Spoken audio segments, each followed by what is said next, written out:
Hello everyone, I'm here, I'm going live, I'm preparing this thing. Yes, it seems that I am live. So, let me go in here so that I can see myself. That is always a help when you are live to be able to see yourself. At least, I mean, have an idea what you are doing. So now let me just share this to the page of Breakfast with Max. How are you doing? I hope you are great, that your reality is amazing, that you are feeling great. Okay. Why isn't it doing it? Oh, yes, I know why. So it's 2 weeks I haven't done it, so I'm starting to do n'importe quoi, to do whatever. Um, okay. So this, no, I don't know now. Where am I? Okay. So, delete this. Yes, that was not intended. All right. So, um, October is here. Amazing. October 5th. Uh, share to a I never know which one. Yes, it's being a very, very intense ride. We now are finally in October, and I have to say for myself that I haven't seen this year passing. Um, we're going to be in Christmas in a very, very, very um, little time, and now COVID is still here. Many of us are still experiencing it, as well as many of us are not experiencing it at all. So I have heard people saying, well, COVID is not true, it's a hoax. I haven't seen it, there is nothing happening, no one is having anything. No, COVID is real, but remember that not all of us are experiencing COVID in the same way. Not all of us have COVID in our reality directly. We are not all sick. So when you are not directly confronted with it, you have the impression that there is no COVID, that there is no virus. But it is out there. In the outside of your reality, there is a virus, and there is a reality that now many million of people are experiencing, where they are sick or they have a family member that is sick with COVID. So it's good. It's if you are in a position where you can doubt of the reality of COVID, it's that you are in a position, in a reality where you don't have it as a direct experience. You are not sick and you have no one sick in your family. That's a good place to be, actually. But that doesn't mean that other people are not experiencing it, that other people are not sick and dying of it. It's real. It's happening. Um, and I will say it. I will say it's advisable not to have a spiritual bypass in denying it, or in thinking that you are stronger than it, or in thinking that because you haven't had it so far that you cannot have it ever. So keep being protected, wear a mask, wash your hand, sanitize and anything, because it's not over yet, and we're going to enter 2021, and COVID will still be there. It's not going away for the moment. And even if it's not in your reality, it can at any moment enter it for any reason. So be safe, be careful. And I mean, and at the same time, have a great time because it's not because there is a crisis like this one that you have to forget to be joyful, to be to experience your reality with joy, to be in a great place because I mean it's your reality and you are creating it and everything that is in it, it's your pleasure, it's your choice, and therefore you have to assume that as it's in your reality, you want it there because nothing that you don't want can enter in your reality. So you are having exactly the experience that you want to have. So your passion, what you are doing in your moment, is your passion. It cannot be in any other way. You cannot do anything that is not in your passion, even if you perceive it in another way, even if you are bored, even if you are just tired of your job, you're still doing it. So there is something in there for you. And um, in order to be able to have the change that you are hoping in your job or in your life or whatever, first you have to accept exactly your reality of what it is and to recognize that your reality is exactly your passion, your preferred reality in the moment, and that it cannot be in any other way. It cannot. And um, yeah, I experienced something fantastic this past weekend. I had a session with Roxy, with Roxanne, and she channeled a being of her collective that lives in water in a let me see. I wrote it down because yeah, in a star system, binary star system, Aquatica, um, and um, yeah, that this word, this system, this word is amazing. It's a word, um, uh, water word. So there, it's covered in water. We have air, they have water. It's amazing, amazing. So they live in water as we live in air, and they breathe water. So they breathe probably the oxygen that is in water, but they're literally they absolutely live in water, and it's like our fish and our you know our beings that are living in water here. They breathe um, they breathe the oxygen that we have in water. So they do the same, and they have an entire world of water, and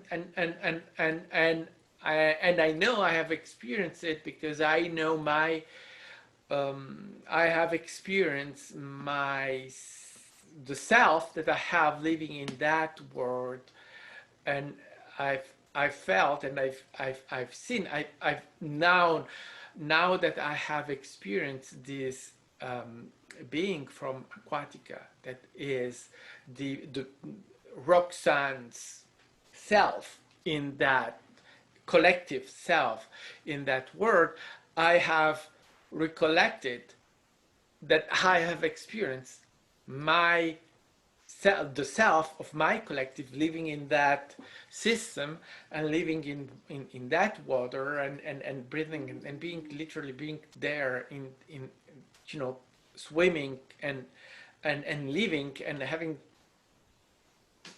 yeah it's experience. So it's an amazing word, an amazing it's amazing. It's a I mean it's a you live in water and I see water as really I love water. I love and one of the things that I see for myself. And I know that when I see that, I'm also seeing this myself, this self that is living in water, that is living there in that constellation.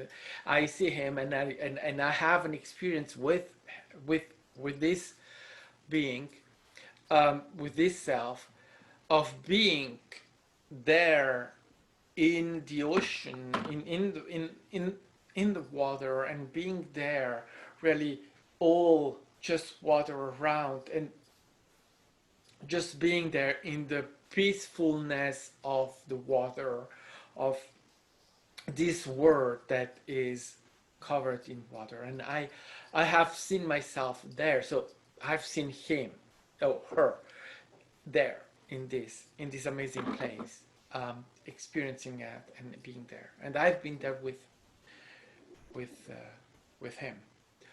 Um, and so um, I was saying this because Roxanne channeled for me this um, her the self, her collective self, living in this world, and she said something that we know, that we repeat. But I think that sometimes, even if we repeat these things, even if we think we understand them, even if sometimes, many times, this concept, these things, even if we apply them to ourselves, we rediscover them. We have epiphany linked to those things. And she said something like, because you are worth all the time. You are always worth. Your worth is always in your moment. And I just was there. Oh, oh my God. Or yeah, yeah. It cannot be in any other way. My moment is always worth, and my me, I'm always worth. Cannot be in any other way. The fact that I exist, it's worth in itself. Wow. So everything that is in the moment, as it's my creation, I am worth. So everything that is in my creation, in my moment, is worth as well. Cannot be in any other way, because you cannot, being worth, you cannot create anything that is not worth. And with that, you have to understand that the worth is in the experience, is in what is happening, because what is happening, whether you perceive it as negative or positive, which is polarity, and we know that we perceive those things in that way, but in reality, they are neither one nor the other. We are polarity. Creation is not polarity in itself. We interpret it. It's our interpretation to put it as positive or negative. In reality, it's just experience. We are here to make experiences, to learn from those things, because we literally decided to be experiencing separation, so the loss of memory of what we are, in order to be able to have those experiences. But we cannot do those experiences if those experiences are not coming for worth. So the positive or negative interpretation of those things is just our interpretation. That has nothing to do with the experience. The interpretation is the experience in itself. Oh, yes! The interpretation is the experience in itself. Of course. So that, in fact, yeah, we are here for those experiences. So the positive or negative is part of the experience, is the experience. It's how we perceive it in order to have what? A emotional response, to have other experiences that are linked to that experience, new choices, new things, and whether it's then and then, well, it depends on your new choices whether you perceive yourself as a victim or not as a victim. And many times we end up seeing ourselves as a victim, and many other times we see ourselves not as a victim, and other times we are so happy, and other times we are sad and whatever. But the polarity, it's what we interpret. It's our interpretation. So the worth is always there because you create that experience for yourself. And the human is in there. And so today I had some discussion with my let's say, well, with my collective, with my stuff, self, collective, with us, with we, um, and and I realized that that's what I have been doing all the time, having discussions with the collective. We always interpret it as being me, the individuality. But we are not a individuality because we are part of the all. So our collective, and our collective is part of a bigger collective, and a bigger collective, and a bigger collective, and at the end there is only one. We are all one. That is what we are. And what we experience is a individuality, but the individuality is always the collective. The collective cannot be taken away from the individuality. We are experiencing separation, yes, we are, but it's a experience, is a choice. We choose to have an experience, to be separated, to experience the illusion of separation, but we are not separated. That means that we are still in the collective. We are not separated from the collective. The separation is illusion. So we are always part of the collective. It means that we are the collective. So we are experiencing the collective in any moment, in every moment, and it cannot be in any other way. So it's always we. There is no I. Or when I say I, in reality, I'm saying we. Cannot be in any other way. And the individuality is not killed by the collective, because we are experiencing the individuality as we are part of the collective. So we are always that,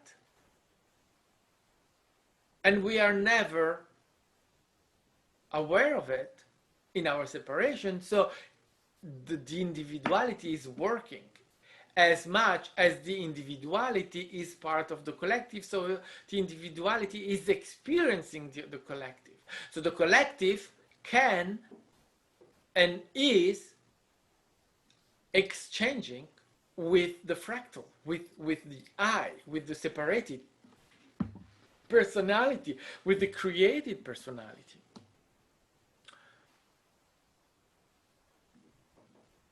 Wow. We are really right now really, I mean, we are experiencing something that is the amount of information, the amount of what we are able to do right now, to be aware of in such an easy way, and to accept in such an easy way, and to have confirmations, or I mean, it's not confirmation, but to be able to go into it and to experience those things. Confirmation is not something that exists in this reality, because, well, that's something that we have decided to not give ourselves, because if we give ourselves confirmation, but at that moment there is no mystery anymore, so we are not able to have these experiences. The experiences that we are having are linked to our believing we are separated, or that we are not the creator that we are. um, so it's important because there is a piece of information that I received today, and that is that our experience in this reality, in our nows, in our lives right now, is an experience that it's monitored, because it's an experience that is giving. And I think I have already touched on this in other videos, but it's an experience that is giving an idea of the importance of feelings, of emotions. But you see, we have to be very clear about what emotions are, because the emotion that we have as humans are not the emotion that other species, other beings of other planets, of other, you know, from other dimensions have. It's completely different. We experience our emotional body in a certain way, they do it in a different way, so it's not the same thing. So our way of we are very intense in our experiencing emotions, so it's not the way they will do it for themselves. But what is important to what I've received as information is that our experience here is use and is showing and is helping to realize the importance of the emotional body, of emotions throughout the universe, where um, there could have been a way of seeing it as not important, or something that has to be suppressed, because well, when you look to humans, the emotions that we have, we can tend to become violent and, you know, those kind of things. But beside that, there is a other way of saying emotion, and that is the emotions that are, let's say, uh, the other side, what is building us, and we can realize how important it is for the experience, for the being, for the relationship between the fractal, between us, the illusion of separation that we have between this self and the collective. Emotions are helping that connection, that exchange. They are not preventing it. Because as I said before, we do not have to confuse or to be blinded by our own emotion and think that everyone of the universe is experiencing the emotion in the same way. They are not. It's completely a different experience, as I said before. So that what we perceive as being love, for instance, love as we experience this as a human emotion, has nothing to do with the love that created us and the love that is all over the universe. Our love is our interpretation of the emotion, and every other dimension, species have their own experience and their own interpretation of it. But what we are giving them is the understanding that this emotion is useful, um, is needed, and is a link between all of us, and not preventing those relationships, those exchanges, those way of being. Absolutely not. So it's important, and it's important in the experience, it's important in everything. And when you exchange from one species to another species, let's say humans um, interacting with Octurians, Pleiadians, Draconians, etc., etc. There can be difficulties in communication due to the fact that the way we experience emotions is not the way that they experience emotions. So that is what is difficult. Now, forget that for a second, because um, because what is important to understand here is this: even though emotions are experienced in a different way, they still are experienced. So how do we have the exchange of emotions? How can we exchange and communicate when we do not speak the same emotional language?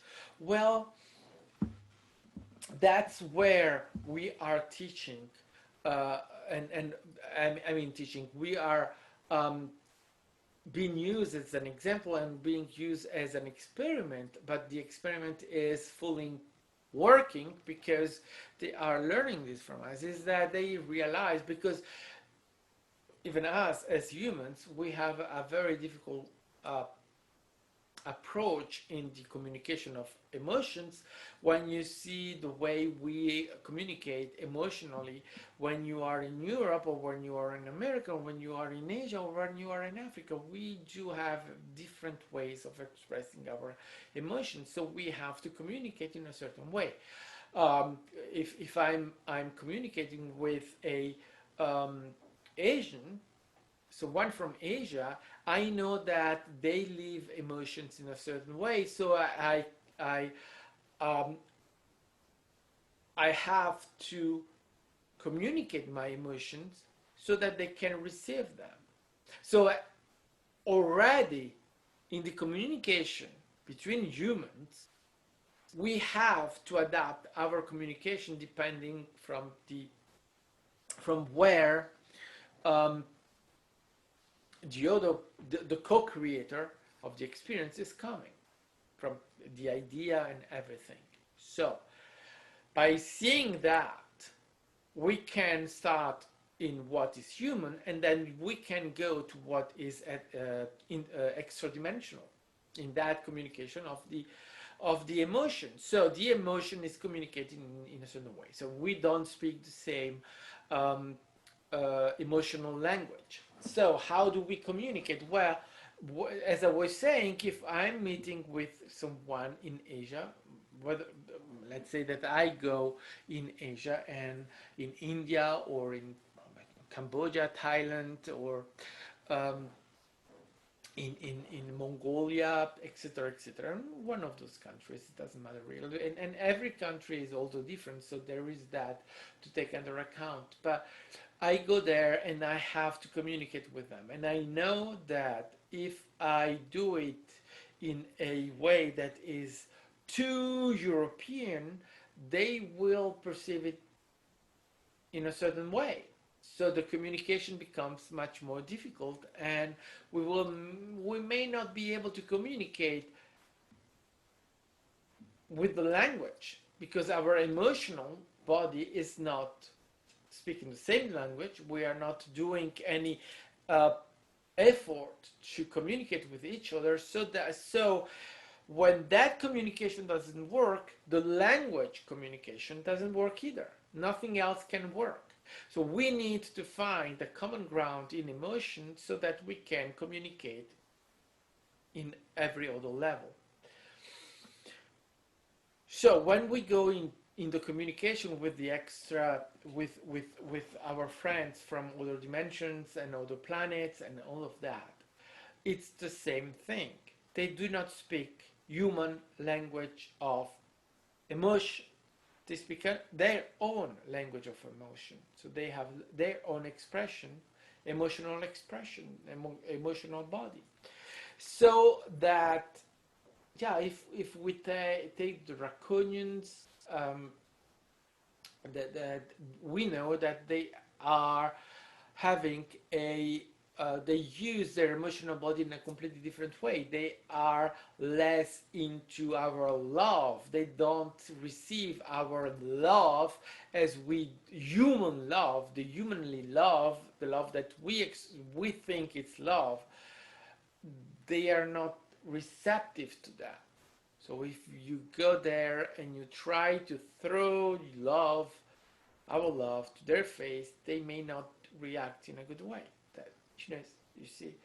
But then that's where our experience come in. And our experience is already communicating with them, giving them this perspective of saying, all right, we do not speak the same language. What we can arrive to a common ground of emotion, where I know that I don't have to throw to your face certain emotions, and you know that uh, you will that you have to soften the way you communicate, because as human I will receive your emotions as aggressive, even though for you as a draconian you're not aggressive, but I will perceive that as aggressive, because as a human I have another point of view, another emotional lecture of your emotions.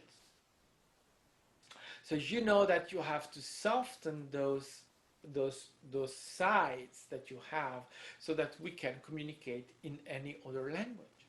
And so that's what we are bringing on the table, is that as we are so extreme in our emotions, when they see us, they can see how we work with these extreme emotions that we have, how we arrive to communicate with people that are completely different from different places, so they have completely different emotions, and how our emotional body, even if extreme, it doesn't take away our experiences.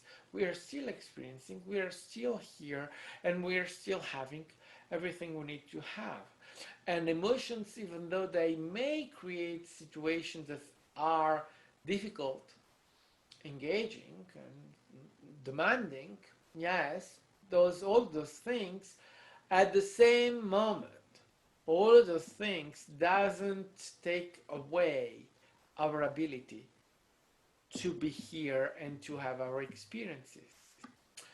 And those emotions that that were, I say in the past, that were perceived throughout the universe as something that needed to be maybe suppressed because they were causing problems. Now with the evolution, because we see a change, we see an evolution, we see that with the evolution also the emotion evolve, and so that what could have been in the past problematic with emotions now has evolved, is something completely different. And as human, we are experiencing our emotional body in a completely different way than we were 2000 years ago, 3000 years ago, so that this new emotional body that we are experiencing and the evolution that we have with that is teaching the need of preserve emotions, and but also to make them evolve. We as humans need to make evolve our emotional body in a place where we become less aggressive, and with the aggressivity that is linked with our emotions. And that can be seen in passional crimes, what we call passional crimes, the act of killing out of a big emotional response to a situation. Your wife is cheating on you, or your husband is cheating on you, well, you kick them. Well, no. If you are able to process your emotional body, you know that you don't need to kill them. You see, this is the kind of extreme use of emotion that bring people to do acts that are extremes. Again, as I said before, this is not bad or right, or wrong or right, or whatever. It's not. It's an experience, and the polarity that gives us the perception of this as a bad thing, negative things, it's not that it's not real, it's real. It's the experience, it exists, it's how we perceive it and the way we interpret it. And as long as we interpret it that way, well, it's real. It's wrong to kill. Even though from a higher perspective, nothing happened, because nothing happened, no one died, no one can die. From the human perspective, someone died, and that's a crime. And the one that killed had the intention of suppressing life, or they wouldn't have done it. So that is the key point of view in the human experience. From the higher dimensional experience, obviously, well, that didn't happen. That's a illusion as everything, but it's an experience that the fractal, that the created self is having. Now, it doesn't mean that you have to go out and kill. Absolutely not. That's wrong. That's not good. Don't kill. Don't do those things. Because your intention is what is key in what you do. And as you are human, and humans are perceiving this action as negative and as bad, well, you will punish yourself. This is also something that is really very important to understand, is that no one is punishing you but yourself. And when you commit an act, and it doesn't matter how much you think your action is right, correct, well, when you kill, you know that you killed, you know that it's wrong killing, you know what you've done. You exactly know what you've done. And even if you think that you are or you were right in doing so because you killed someone that was a bad person, a very, very, very bad person, it doesn't matter. In our reality, in the way we perceive reality, killing is bad. So if you kill, for you, no matter how much you justify your action, you did something wrong. That's your perception of it. That's your reality. So you will punish yourself. You will punish yourself. No one else can punish yourself. And the punishment that you give to yourself can be that you go to prison. But you go to prison because you put yourself in prison, not because someone else put you there. You will have a reality where you have a process, you have a criminal charge against you, and you will be taken in prison by the state, but whatever, by the judges, by the police, whatever. Yeah, that's the experience. That's the story you are telling yourself. But no one is putting yourself in prison but yourself. You are putting yourself in prison because you know what you did is wrong. And if it's not prison, something else will come along. Karma is not existing outside of you. It's not an energy existing somewhere. Karma is always us punishing ourselves. And it cannot be in any other way. Time doesn't exist. You cannot have karma from past or future lives because they are happening right now. Now. So how can you be punished for something that is happening right now, or that has even not really happened yet? Or even if you think that it's in the past, well, it's not the past. There is no past, so you cannot be asked to pay for anything that didn't happen. It's not in your reality, right? So it's not karma. It's you punishing yourself, and then you believe that it's karma. We call it karma. Great. If you want to call it karma, call it karma. It's not a problem. Not for me. It's all right. Call it karma. But the key thing here is that the person thinks that they committed something wrong. Therefore, they're going to punish themselves. What is happening right now in the United States with your government, with all these people that are now getting sick with COVID, where no one is making them sick, no one is giving them any virus, they are doing it for themselves. cannot be in any other way. I mean, you have the story in their dimension that someone gives you a virus because it's transmitting from person to person. Yes, that's the story we're telling ourselves in their dimension. And that's correct. I'm not saying it's not correct. It's our reality, it's our belief system, that's what we believe, so that's how it happens. However, we still are creators and we still are the creators of ourselves. So no one can give us anything. We have to create it for ourselves. So when someone is getting sick, it's because they are creating themselves sick. So these members of the American government that are sick right now, they're sick because they created themselves sick. Okay? So they are punishing themselves. That's the way they have to punish themselves. I mean, and I say punish, it's even not the correct way, but it's a way to put it. Let's say that they are punishing themselves. In reality, they are having an experience, and this is the experience they choose to have for themselves. But in the belief system that we have, we need to be punished. When we are committing a wrongdoing, we punish them ourselves.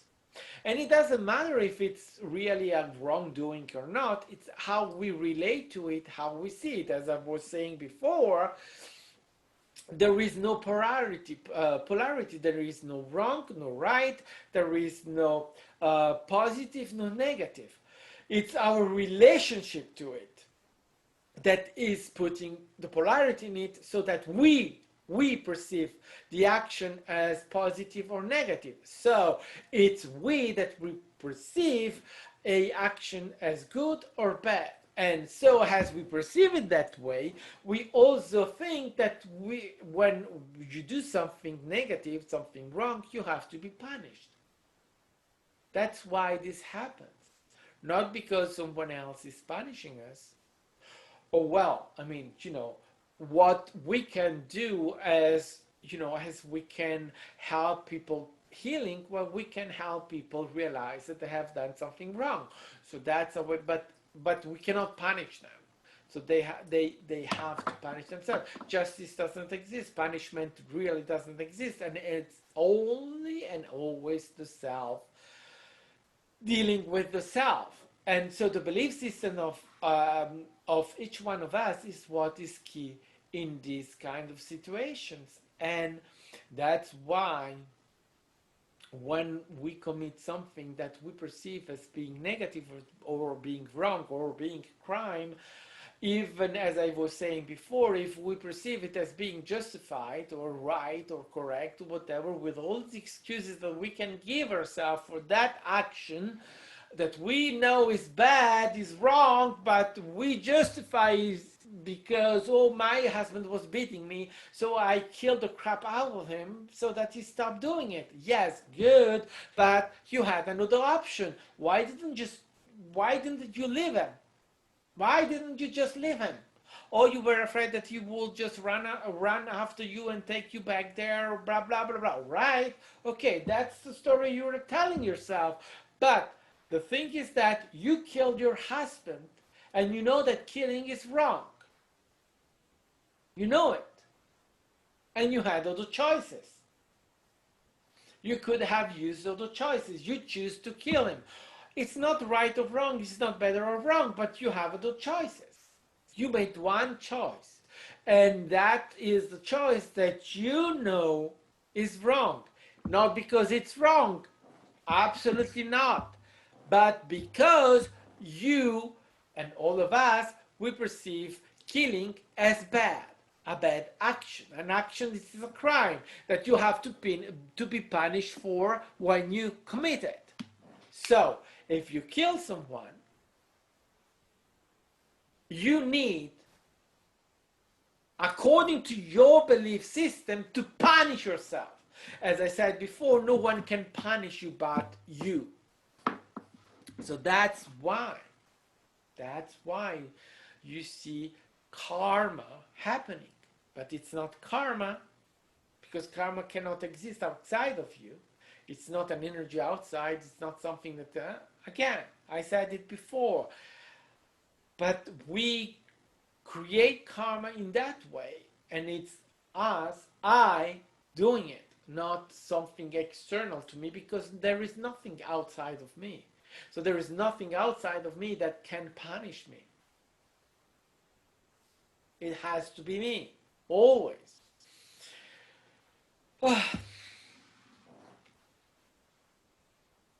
Yeah, I think we'll cover it pretty much. Um,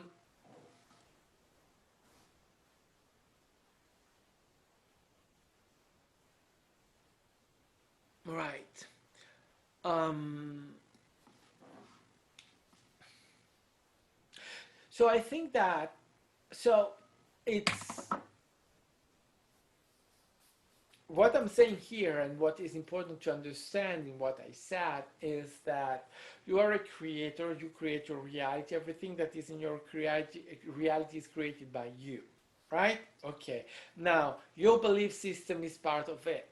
It's part of your creation. It's part of what you create for yourself. So it's there for you. So you have that belief system. So you create based on that belief system, because as you have a belief system, your reality has to be to be connected with that belief system. Or otherwise, you couldn't have that belief system. That belief system would be wrong. So your belief system is always key. So um, when I say no one can punish you, that's the truth, that's the reality of punishment. No one but you can punish yourself. Now, your experience in the dimension will not be you punishing yourself. You will not see that. What you will see is that something happened. Someone will come and punish you, or you fell and you broke your leg, and that's a way of having your karmic response. You will have an experience of going to prison, or you will have an experience of whatever else can be that happens, and you will feel like, oh, I've been punished for my bad action. That's how in their dimension you will experience punishment, right? Because there is how reality works, or how it is, which is you are master of yourself, and no one else external to you can interfere into that. This is the reality. That this is how it is. Now, in their dimension, you will experience it as a co-creation with someone else that will come in, and you will create that experience for yourself. Or you just fell, or you just, whatever happens. Um, or, I mean, for many things, that's how it works. And then you have, it's even not the theory. It's not the right word, because it's not theory, it's happening. But, well, so you have your third dimensional perspective, experience, reality, belief system. And then you have the way you express it. How do you go from A to B? For instance, we are creator, and we are not moving. We have never moved. But I have the experience to go to work taking the train. But I have never taken the reality train, because I have never moved. But I have to go from my house to my work. So I have to create the experience for myself to take the train to go to the work, so that I can be in my office at work. But as creator works, probably I've never been in the train. My experience of taking the train is a dream state. Never happened physically, because I am already in the office. But when I am in the office, I have to have the memory of going to the office. But as I'm not moving, I have to create that illusion. And all of those things that we remember doing like that, most of the time we didn't do it in the physical world. But it's real. We experience it. But you see, it's how time works. It's how we go through it. It's that time is in the memory. So I'm not having the experience, I'm not doing it. So let's say this, because this is great. Let me go through this now. As I started it, I have to finish it. Let's say, right, time doesn't exist, and you can put time in any way you want. Time still doesn't exist. You experience it, yes, but it's not real, right? So you cannot define it, you cannot use it, you cannot whatever. It's still not real. It's not existing, whether it's in the dimension or in any other dimension. So why are we, but though we are experiencing time. So how is it? Well, it's that you are experiencing time in two ways. The created self, so the ego, and the creator of it, right? So the ego is the one that stays in time. Your memory is the one that stays in time, right? Your creator, the side of you, the creator, the higher dimensional you, the one that is creating the fractal, is the one that puts you in time, let's say. But that's the side that doesn't stay in time. So you are going through time as your higher dimensional self, the creator, is outside of time, and if they come into time, they don't stay in time. That's why they don't. We stay in time. Why do we stay in time? Because of our memory. Our ability to have a memory is what keeps us in time. Because if I have this moment, and then I have this moment, and between this moment, there is something that has to happen. Like, I take the train to go to work. All right. But this moment, oh, let me see. Oh, you were not seeing it. Am I going in the right thing? Oh, I think I have to do this way. Yeah, it's not right. Okay, I was saying you have these two moments. And you have to go from this moment to this moment. This moment is at home. This moment is at work, in the office. So how do I go from home to the office? I take the train. But do I take the train? No, I don't. I didn't take the train. In this moment, I am at home. In this moment, I am at work. So I have to create something in between those two moments, and that is the memory of taking the train and going to work. Right? Okay. But I didn't do it in the physical world. I did it as a memory. And the memory is real. I experienced it. I literally took the train to go to work. That's real. It's not that it's not real. It's that it didn't happen in the physical world. And remember, we all are the creators. So that's why I am the creator experiencing it, right? Okay. So what happens is that I need to create it. And as I am the fractal, as I am the created ego, the fractal, that's why I stay in time. It's because I need to create this, that I stay in time. The movement, the fact of taking the train and going to work, the fact that I need to create that as a memory, as a action, I need to do that. That's my time. That's how I create time, the memory. Time is a memory. Time is in the memory. That's how we create time, through memory.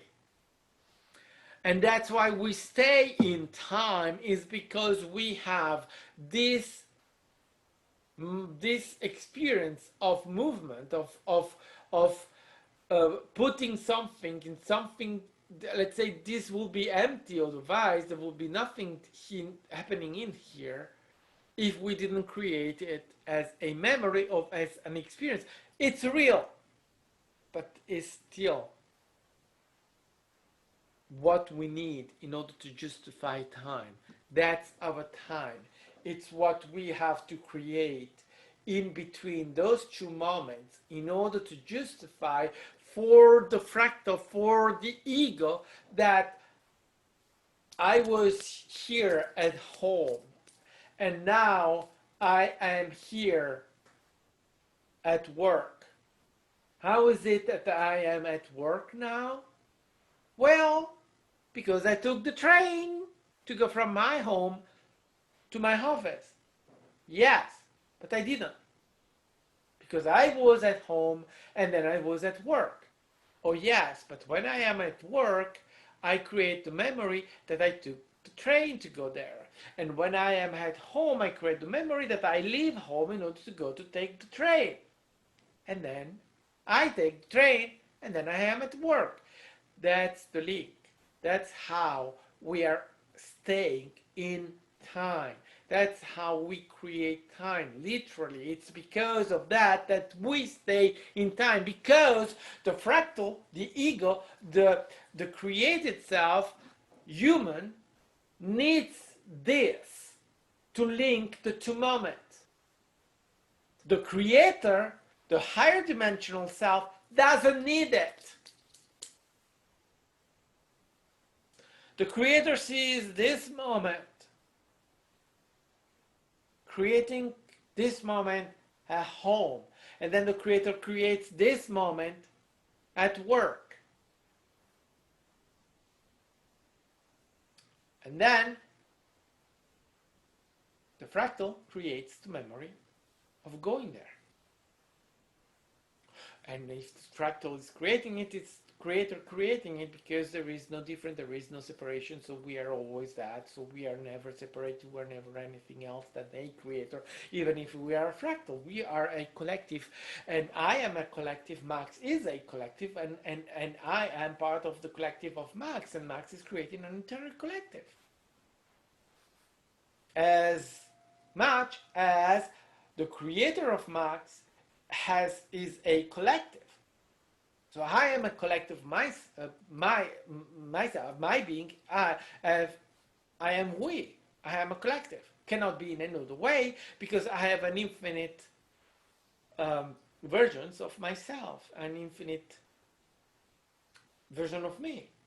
So that's already a collective, and as a being, as a creator, I am a creator. Whether I am the creator of Max or whether I am Max created, I am still a creator. I'm always a creator. I cannot be anything else but a creator.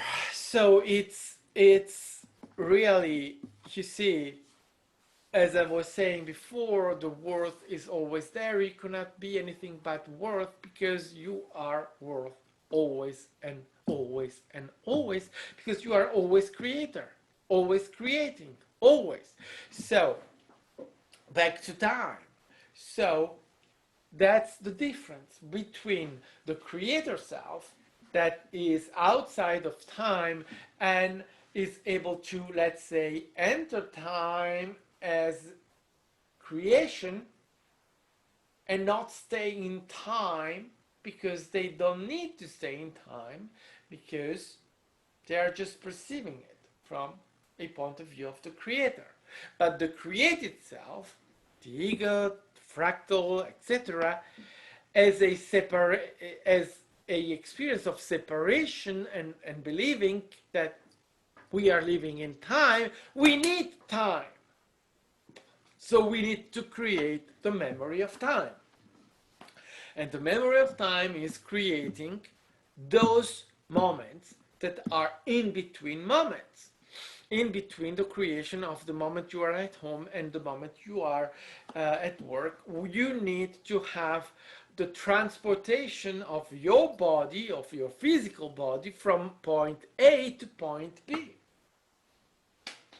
And so that's how you stay in time. That's how you keep yourself in time. It's by creating those in-between moments. So you are unable, as in that, of exiting time. Because if you were able to exit time, you will not have that in-between. You will be at home this moment, you will be at work the next moment.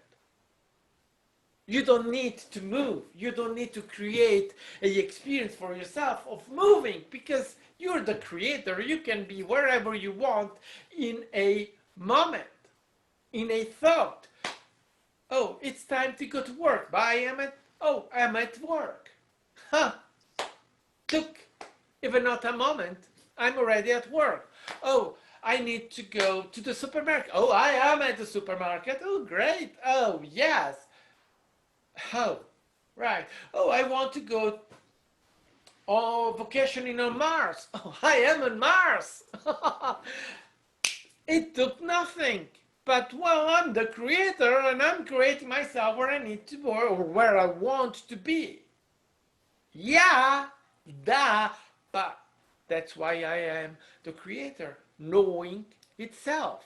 If I don't know I'm the creator, or if I don't understand the creator, well, then I need to create time so that I can give myself the memory of going from my house and go to Mars.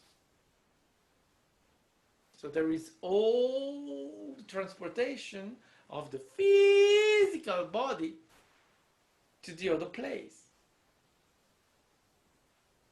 And as I am human and I don't believe that that is possible, well, I will not go to Mars, even with transportation, because I believe it's not possible. Yeah. Right.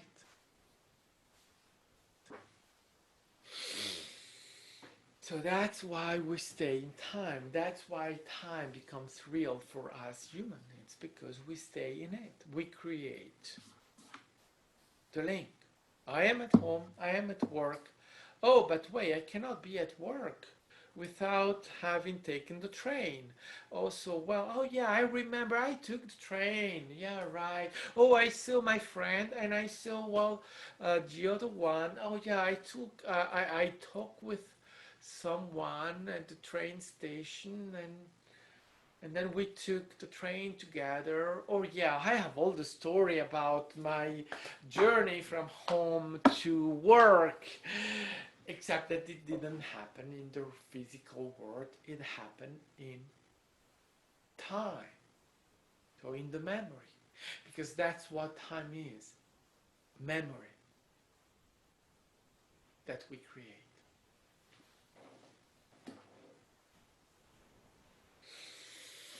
So that we can tell the story of Max, the story of Sybil, the story of Maxwell, the story of Maxime, the story of Nelson, the story of whatever, whomever. You need time in order to tell that story. Or you are telling a completely different story. You are telling the story of the creator. Yes. So God, the creator, which we are.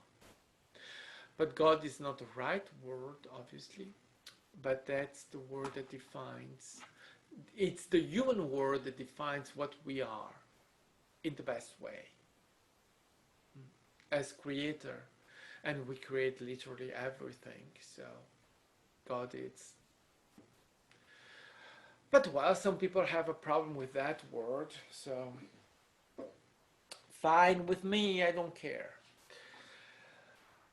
Anyway, wow.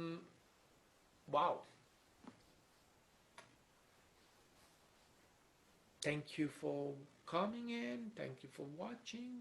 So, oh yes, I wanted to share for a moment. Let me go back to Zoom and share, yes, share this breakfast with Max. Yeah, let me see. Oh, it's too big. Can I make it? Oh yeah, I can make it a little bit. Yes, the wonderful logo of Breakfast with Max. So I'm going, I think this weekend I'm going to record new material for the Patreon, for my Patreon, Breakfast with Max. Um, so a few words about Breakfast with Max and Patreon. It's about healing the self and being good with the self and giving to the self a new vibration, a new way of perceiving the vibration of self, um, and to accompany anyone that, I mean, you can be in need or um, it's not need, but I mean, you can feel the need of it. It's a sharing of light, but sharing of sound, but sound is light, as everything is light. So it's or vibration to be even more correct. So it's the sharing of that, and you don't have, and you do not need to have the intention of healing to come and enjoy a session or the sound of the crystal balls and all of that. So, well, um, I'm going to share the link um, about that. I could have done it before, but anyway, I'm going to share the link with my Patreon, and well, you're very welcome to join in. And what can you receive? Well, it depends on um, which one of the offer you choose. There are group sessions or individual sessions. Um, I mean, more than sessions, I will record for you, especially for you, and it will be only for you, a depending on what you choose, 30, 45, 1 hour, minute long crucible session that I will send to you, and that you will be able to experience by yourself. And if you want to have a session live with me, you can have it. You can have it for mm, less, with a discount, as long as you are a Patreon. And and I mean, that is live, but as I remind everyone always, is that it doesn't matter if it's live or not. I mean, whether you are taking a session of crucibles or if you are listening to anything else or even watching a movie, it doesn't matter when you are doing it in time. As I was saying before, time doesn't exist. So you are watching your movie or listening to the crucibles in your moment, and it doesn't matter when in time that moment is. It's still now. It's now. So even you that are listening to this live with Max, Breakfast with Max live, that I'm doing now, doesn't matter when in time you are listening it, you are listening it now. Your now is my now. Time doesn't exist. It's always now all over the universe. It's now. So as well as I said before, you never move. So when you are listening to the crystal balls, it doesn't matter if it's perceived to be live or if you are listening to it in another time, at another time, it's still now. And there is no separation. So even if you perceive that we are separated physically, we are not. From the moment that we are co-creating, we are co-creating. So from a higher perspective, we are together. We are coming together. Then in the physical world, we are separated, even by thousands of miles. Doesn't matter. It's still now, and we are still together. So you will perceive it in a certain way. But from the point of view of vibration, there is absolutely no difference. So whether you are in person or whether you are listening to a recording, it's happening now. So let me come back to you, alors. Okay, Aritina. So it's always, always now. And it's always, always together. We are always there together. I think it's something that is important to understand. So it doesn't matter that we are separated physically or in time. You will receive this fully and completely because you're doing the work. So it's you doing the work. It's a co-creation. I come in your reality as a co-creator to give you the experience of experiencing these crystal balls. But you are experiencing them from your point of view. So it's all you. So it's all at your benefit. So I think yes. So you have that. You can have a session for a lower price, a discounted price, private, or you can have it. You can have the collective, the group session, or you can have the 30, 45, 1 hour recorded specially for you. And when I say specially, it's really specially for you. And